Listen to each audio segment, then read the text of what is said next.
4 juillet 2022, le conseil de ville de la municipalité de Sainte-Catherine-de-Hatley s'est réuni. Deuxième portion d'entrevue pour faire ce suivi de conseil de ville. On a une décision dont on parle depuis un certain temps. Monsieur Demers, j'y vais avec vous.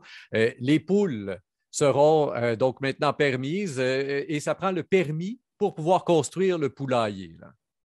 Oui, exactement. Bien, comme toute construction sur un terrain, c'est un permis, je crois, qui coûte 25 de ce côté-là pour bien identifier l'endroit où ce que le poulailler va être situé. Et on parle d'un nombre de poules maximum de 10 et les coqs ne sont pas permis. Ce ne sont que des poules et on ne parle pas de quelque chose de commercial et vraiment pour les familles eux-mêmes. Donc, on parle de 10 poules, peu importe la grandeur du terrain, là, parce que moi, je prends quelqu'un qui a son terrain en ville, on pourrait dire, au centre du village. Évidemment, ce n'est pas du tout la même chose que sur un rang là, à l'extérieur, mais peu importe où est la maison, 10 poules.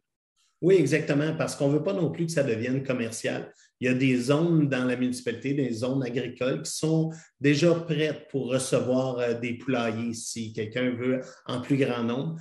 Puis le chiffre de 10, on l'a pris, faut pas se cacher qu'on a copié des choses qui se passent dans des endroits très urbanisés. Ça fait que le nombre de 10, puis je pense que pour nourrir une famille à 10, devrait avoir suffisamment d'œufs pour des familles assez nombreuses. Effectivement, effectivement. Je peux vous dire, on a 5 poules ici dans la cour et ça produit pas mal. Tout ça est maintenant effectif. Est-ce que le règlement est adopté? Là, je ne voyais pas. Ou s'il reste encore une étape là, pour officialiser le tout? Monsieur Marin? Non, le règlement n'est pas adopté. On est dans la première démarche du règlement. Donc, on a fait un avis de motion et on a fait un dépôt d'un premier projet. On parle toujours de la partie de modification du règlement-zonage. Il va y avoir une séance publique de consultation que les élus pourront écouter la population d'ici dans le prochain mois. Et par la suite, il y aura un dépôt d'un deuxième projet à la prochaine séance. Et suite à ça, il va y avoir une ouverture de registre. Et s'il n'y a pas de signature, il y a un deuxième. Le règlement est adopté et est envoyé à la MRC pour d'avoir un certificat d'autorisation. Et par la suite, une fois qu'on a ça, ils vont rentrer en vigueur. Par contre, les permis et certificats, c'est plus court. À la prochaine séance, on peut l'adopter et il peut être en vigueur. Et c'est la même chose parce qu'on a 3 règlements. Le troisième, c'est pour les nuisances. Il faut introduire cette partie-là parce qu'avant, c'était interdit dans le règlement de nuisance d'avoir des poules. Donc, on a 2 petites modifications à faire pour l'émission du permis, qui est un permis qui est très simple. Là, c'est un croquis à la main. Ce n'est pas une construction de maison. Mais par contre, dans le règlement de zonage, il y a des distances séparatrices à respecter. Donc, la personne doit nous dire à quel endroit qu'elle met son poulailler pour s'assurer que ça respecte les quelques critères qu'on a mis dans le règlement de zonage à respecter. Donc, c'est une distance, dans le fond, par rapport à la maison voisine, j'imagine, s'assurer qu'on ne va pas coller le poulailler sur le voisin pour garder sa cour à soi bien ouverte et tout ça. Là. C'est ce type de... Voilà. Les lignes de l'eau avec, c'est important. Ah, d'accord, parfait. Ensuite de ça, modification quand même importante au niveau du centre de la municipalité. Là, on va maintenant permettre les 6 logements. Donc, modification au zonage. Quel était le nombre de logements maximum prévu auparavant et pourquoi tout à coup on s'en va vers le 6 logements? Monsieur Demers, je vous pose la question. De mémoire, je pense que c'était 4 logements qui étaient le maximum, puis pas partout sur le territoire. Là. On parle vraiment au niveau du périmètre urbain, là où il y a le village. Puis pourquoi penser à ça? C'est qu'on a eu une demande, je ne cacherai pas, c'est l'ancien couvent qui a vraiment un endroit qui est propice à ça. Et dans une période où le logement manque partout, on s'est trouvé, oui, c'est le bon endroit pour ça. Mais quand on change un zonage, on change pour la zone complète. Alors donc, la zone au village aura maintenant une possibilité. Après ça, il y a toutes sortes de normes pour réussir à atteindre le 6 logements, mais il y aura une possibilité de le faire dans cette zone-là rapidement. Est-ce qu'on s'assure à quelque part dans tout ça du fait que dans l'ancien couvent, là, ce qui pourra être construit comme 6 logements servira vraiment à de la location familiale, standard?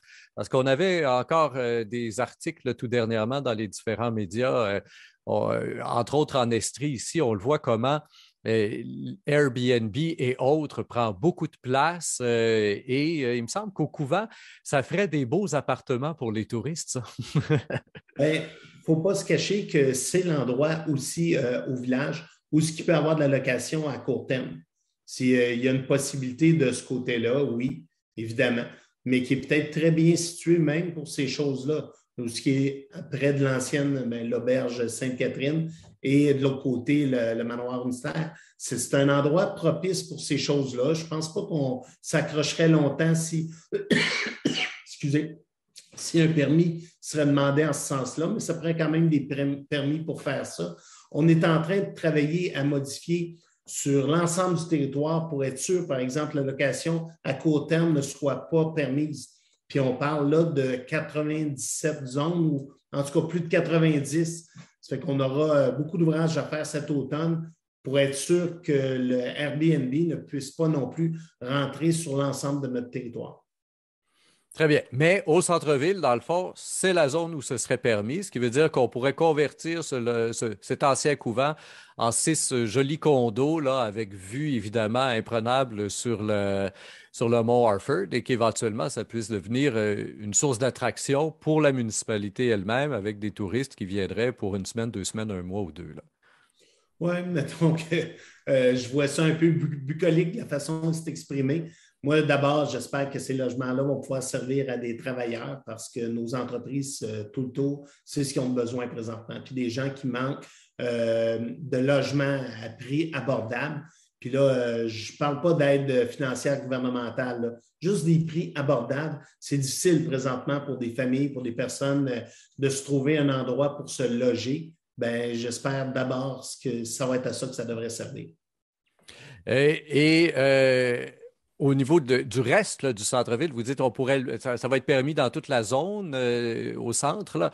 Est-ce qu'il y a vraiment beaucoup de terrain où on pourrait construire du 6 logements actuellement ou si c'est très niché, très ciblé, me semble-t-il, là? Exactement, non, il n'y a pas vraiment d'espace qu'on peut penser présentement qui pourrait s'en situer. En tout cas, ça serait vraiment à regarder unité par unité, mais il y avait une bâtisse pour dire qui était adéquate pour ça, puis c'est celle-là. Au niveau du CPE, pour terminer, il y a 4 personnes qui se sont présentées lors de la réunion du Conseil le 4 juillet pour voir les possibilités. Là, on cherche peut-être à ouvrir le CPE avant la construction de la bâtisse, avoir un lieu pour un CPE temporaire. Alors, M. Demers, vous pouvez nous expliquer un peu là, ce qui est voulu par les gens?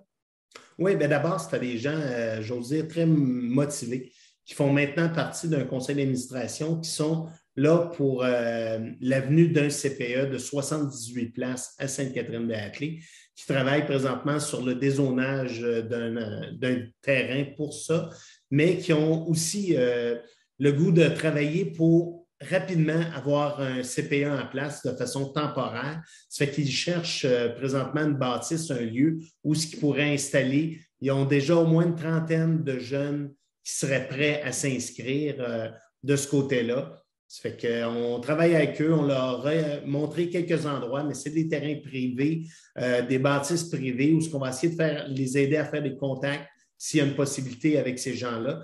Mais au niveau des bâtiments municipaux, on n'a pas trouvé d'endroit qu'on pouvait dire pour 1 an ou peut-être 2, la possibilité réelle de transformer ça en CPE. Même pas là, je pense à la maison que vous avez achetée tout juste à côté de la bâtisse comment est-ce qu'on appelle? L'hôtel de ville. De l'hôtel de ville, oui, merci, méchant blanc de mémoire. Donc, tout juste à côté là, de l'hôtel de ville, on se souvient que vous avez acheté une maison là, qui, à ma connaissance, pour l'instant, ben, sert peut-être en fait encore à l'ancien propriétaire. Non, Mais elle ne sert plus à personne présentement, puis elle n'est pas adéquate au niveau des normes. C'est une bâtisse qu'il va falloir défaire bientôt. C'est vraiment pas une bâtisse qui est adéquate. Puis même pas pour une nouvelle famille présentement, fait encore moins pour un CPE avec toutes les normes, les vitres qui ont besoin. Il nous expliquait des normes hier, c'est assez surprenant à quel point on a beau dire oui, faites-en un, le gouvernement a de l'argent, est prêt à aider. Je pense qu'il parlait d'un montant de 56 000 ou quelque chose du genre pour aider même de façon temporaire. Mais au-delà de ça, ce n'est pas un montant qui nous permet de construire quoi que ce soit rapidement, peut-être un peu adapté. Mais encore là, les normes sont là, puis il y a un beau défi. C'est pour ça qu'on lance l'appel à tous. Peut-être qu'il y a quelqu'un qui va penser à un endroit. Certains ont parlé de l'Église, d'autres ont parlé de Dominique Savio, d'autres parlaient même peut-être au niveau des sommets, des endroits qui sont privés ou qui appartiennent à différentes personnes. Mais regardons ce côté-là, s'il y a de l'ouverture, est-ce qu'il y a des possibilités? Il y en a peut-être d'autres aussi qu'on n'a pas vues. Sinon, il y aurait probablement l'obligation de sortir de la municipalité pour faire ça. Je pense qu'ils ont le droit à un rayon de 10 km ou quelque chose du genre, mais c'est pour eux réellement un plan B de sortir de la municipalité. Parce qu'en même temps, cet endroit qui est temporaire pourrait-il éventuellement devenir permanent? Parce qu'on est en attente d'un changement de zonage. Si au final la CPTAQ dit non, on ne change pas le zonage, si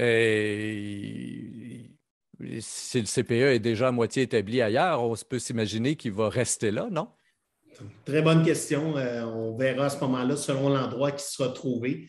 Là, on est beaucoup sur des si, ça fait qu'à ce moment-là, là, on va attendre d'avoir des choses concrètes pour pouvoir en juger. Oui. Monsieur Marin, est-ce que vous êtes à même de nous dire comme ça un peu à brûle-pourpoint là, où en sont les démarches avec la CPTAQ? Est-ce que la demande a été déposée, tout ça, et puis on est en attente ou... Oui, la demande a été déposée parce que le terrain appartient à la municipalité, donc c'est la municipalité qui doit en faire la demande. Le dossier a été déposé, on a eu des échanges et le dernier échange qu'on a eu, notre dossier était complet.